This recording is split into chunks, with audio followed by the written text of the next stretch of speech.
কুণাল ঘোষ বলে দিয়েছে এতদিন গ্রেপ্তার করেনি কেন, ডিজি ওখানে 2 দিন 3 দিন করে বারবার করে গেলেন। কোনোদিন শুনেছেন পশ্চিমবঙ্গের মাটিতে এত ঘটনা ঘটলো, বকটুয়ে ঘটনা ঘটলো, পশ্চিমবঙ্গে এত জায়গায় এত ঘটনা ঘটলো, ডিজি কোথাও গেছে? হঠাৎ ডিজি গেলেন কেন?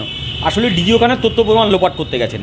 ভাইপোর টাকা কোথায় ছিল সেই টাকাগুলো উদ্ধার করতে হবে। এতদিনে কুণাল ঘোষ বলছে মানে আপনি শিওর জেনে রাখুন ওখানে ভাইপোর টাকা, ভাইপোর কালোবাজারি টাকা, তৃণমূলের অবৈধ যে কারবারগুলো সেগুলো সব সেটিং হয়ে গেছে। তাই এখন বলছে, শাহজাহানকে বলেছে বাবা তোমার কোনো চিন্তা নেই, সব সেটিং হয়ে গেছে, তুমি গ্রেপ্তার হলে আমরা তোমাকে ছাড়িয়ে আনার ব্যবস্থা করবো। রাত্রেবেলা যার ইচ্ছা হবে যে কোনো মা বোনকে বাড়ি থেকে টেনে তুলে আনা যায়। রাজ্যের মহিলা মুখ্যমন্ত্রী উনি সেই সময় দিদি নাম্বার 1-এ আছে। হ্যাঁ, আপনি দিদি নাম্বার 1, কিন্তু আপনি চোর ডাকাতে দিদি নাম্বার 1। যত চোর ডাকাত আছে তাদের দিদি নাম্বার 1, যারা ধর্ষক যারা তোলাবাজ করে তাদের দিদি নাম্বার 1। আপনি পশ্চিমবঙ্গের মানুষের আপনি দিদি নাম্বার 1 কোনোদিন হতে পারবেন না। किसी ने खूब कहा था तादाद भी तुम्हारा है और ये लश्कर भी तुम्हारा है, तुम झूठ को सच लिख दो, ये अकबर भी तुम्हारा है अंधेरा बहुत लेकिन एक नूर ज़रूर आएगा। अगर तुम इंग्रेज बनना चाहोगे तो भगत सिंह भी ज़रूर आएगा, भगत सिंह भी ज़रूर आएगा। বাংলার মাটিতে যখন অন্যায় অত্যাচার যখন সীমাহীন মাত্রার বাইরে ছাড়িয়ে যায় তখন কেউ না কেউ আসে, কেউ না কেউ কোনো না কোনো মা বোন হাতে লাঠি ঝাঁটা নিয়ে রাস্তায় নেমে প্রতিরোধ করে। সেই দিনটার জন্য অপেক্ষা করি। নৌসাদ গেলে অশান্তি হবে, মীনাক্ষী মুখার্জিরা, মোহাম্মদ সেলিমরা গেলে অশান্তি হবে, তাই তাদেরকে মাদ্রাসা থেকে গ্রেপ্তার করতে হবে, অ্যারেস্ট করতে হবে, তাদেরকে লুকিয়ে যেতে হবে সন্দেশখালীর মাটিতে। কেন ওখানে কী লুকোনোর চেষ্টা হচ্ছে? নিরাপদ সর্দারকে গ্রেপ্তার করতে হয় কেন?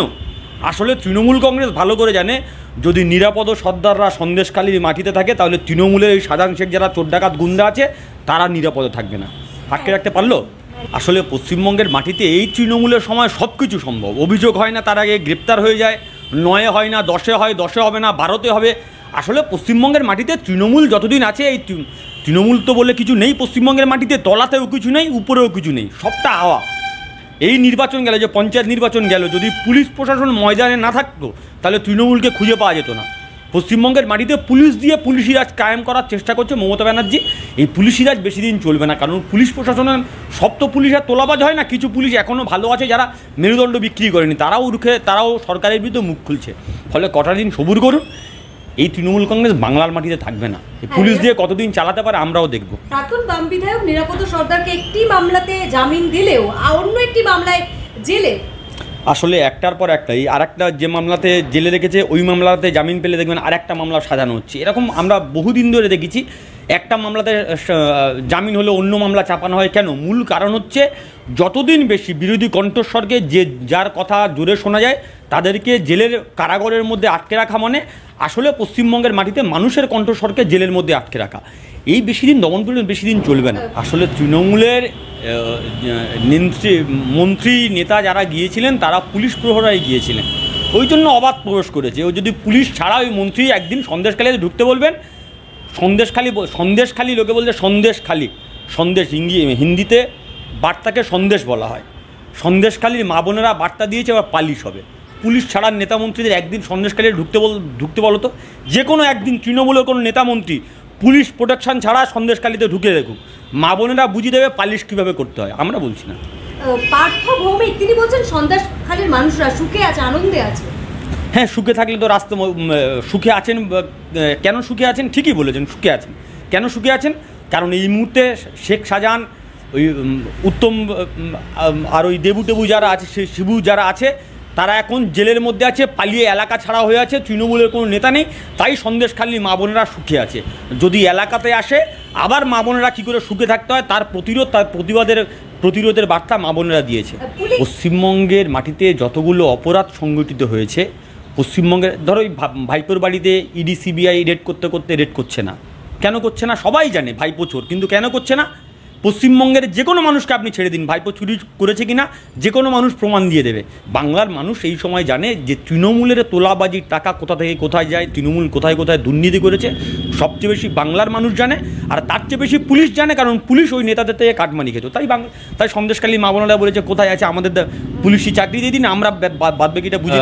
খাদ্য ছিল সন্দেশখালীর মানুষ, ওদের থেকে তোলাবাজি করতো শাহজাহান, শওকত মোল্লার হাত দিয়ে ভাইপোর কাছে টাকা পাঠানো হতো। তাই ভাইপো শেখ শাহজাহান শওকত মোল্লাদের বাঁচানোর চেষ্টা করছে। অনুব্রতকেও বাঁচাতে পারেনি, আরাবুলকেও বাঁচাতে পারেনি, শেখ শাহজাহানকেও বাঁচাতে পারবে না, শওকত মোল্লাকেও বাঁচাতে পারবে না।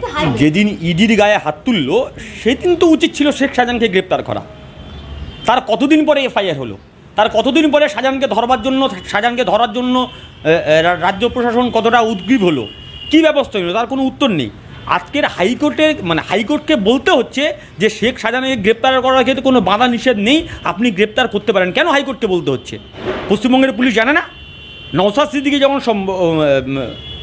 সন্দেশকারীতে যাচ্ছে তখন সায়েন্স সিটি থেকে কয়েক কিলোমিটার দূরে কলকাতা ছাড়ছে, সেখান থেকে কলকাতার মধ্যে তাকে গ্রেপ্তার করা হতে পারে, আর শেখ শাহজাহানকে গ্রেপ্তার করতে পারছে না। পুলিশ জানে না? পুলিশ সব জানে। আসলে পুলিশ মমতা ব্যানার্জি দুজন মিলে পশ্চিমবঙ্গের মাটিতে চাইছে একটা সন্ত্রাসের রাজত্ব কায়েম করে পশ্চিমবাংলার মানুষকে দমিয়ে রাখার। এই দমানো বেশি দিন থাকবে না। মা বোনেরা যে অভিযোগ করছে এটা সাজানো ঘটনা, এমন ইঙ্গিত কিন্তু মুখ্যমন্ত্রী বলেছেন, বলছেন এক বেশ মা বোনদের কুৎসা করানো হচ্ছে, ওরা বহিরাগত। হ্যাঁ, আমরা তো বলছি সাজানো ঘটনা। ওই শিবু হাজরাকে যে তাড়ানো হচ্ছে, শেখ শাহজাহানকে যে মারা হয়েছে, বাড়িঘর তো জ্বালানো হয়েছে, এইগুলো তো সাজানো ঘটনা। আসলে পশ্চিমবঙ্গের মাটিতে এবার সাজানো ঘটনা ঘটবে। তৃণমূল কংগ্রেসের নেতাদের সাবধান থাকতে হবে এই সাজানো ঘটনায় যাতে বলি না হয়। মানুষ রেগে গেছে, এবং মানুষের ভাষা তো আপনি বুঝছেন, মানুষ কোন ভাষায় কথা বলছেন? পালিশ হবে। মানুষ বলছে পালিশ হবে, আমরা বলছি না, মানুষ বলছে। যে মানুষকে এতদিন দমিয়ে রেখেছিলেন, চাপিয়ে রেখেছিলেন, সেই মানুষ বলছে। সামনেই লোকসভা নির্বাচন, তার আগে তৃণমূলের ব্রিগেড চলোর ডাক, বলছে জনগর্জন সভা ব্রিগেডে।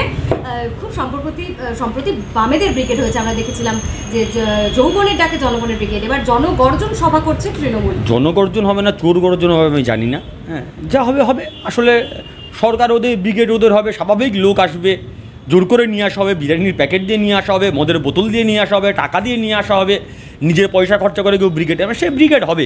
আসলে তৃণমূল এসব ব্রিগেড করে একটু ড্যামেজ কন্ট্রোল করার চেষ্টা করছে। সন্দেশখালী ঘটনার পরে যেভাবে বাংলার মানুষ রাগে ফুসছে, তাতে তৃণমূল কংগ্রেসের মনে হচ্ছে ড্যামেজ কন্ট্রোল করবার জন্য একটা ব্রিগেড সবার প্রয়োজন আছে, তাই ব্রিগেড ক্রিয়েট করছে। ওই ব্রিগেড করে কোনো লাভ নেই। অভিষেক ব্যানার্জি বলছেন যে বিরোধীরা এই ব্রিগেড থেকে ট্রেলার দেখবে। কিসের ট্রেলার দেখবে? ওনার তো ইন্টারভ্যালও হয়ে গেছে, সিনেমার শেষ দৃশ্য অভিষেক ব্যানার্জি পৌঁছে গেছে। সময়ের অপেক্ষা করুন, শেষ জবনিকা, নাটকের শেষ জবনিকা পড়বে, পর্দা পড়লেই বুঝতে পারবে খেলা শেষ। বাংলার বাবন বলছে, শুনছেন, আমি 3 বার বললাম একটা কথা, পালিশ হবে। তৃণমূল অনেক মেরেছে, অনেক অত্যাচার করেছে। যে বাংলার মাবন এই সময়কালে দাঁড়িয়ে যারা দিনের পর দিন দাঁতে দাঁত চেপে তৃণমূলের অত্যাচার মুখ বুঝে সহ্য করেছে, ওরা কোনো রাজনৈতিক দলের নেতাকর্মী নয়, ওরা সিপিএম করে না, বিজেপি করে না, কংগ্রেস করে না, বরঞ্চ তৃণমূল করতো। তারা অন মিডিয়াতে বলছে আমরা তৃণমূল করতাম, তারা হাতে ঝাঁটা লাঠি নিয়ে বলছে পালিশ করবো, পালিশ হবে। বুঝতে পারছেন না বাংলার মানুষের মুড কী? বাংলার মানুষের মুড ওই দিকে যাচ্ছে। শুধু জবনিকা পতন হতে দিন, সব খেলা শেষ হয়ে যাবে।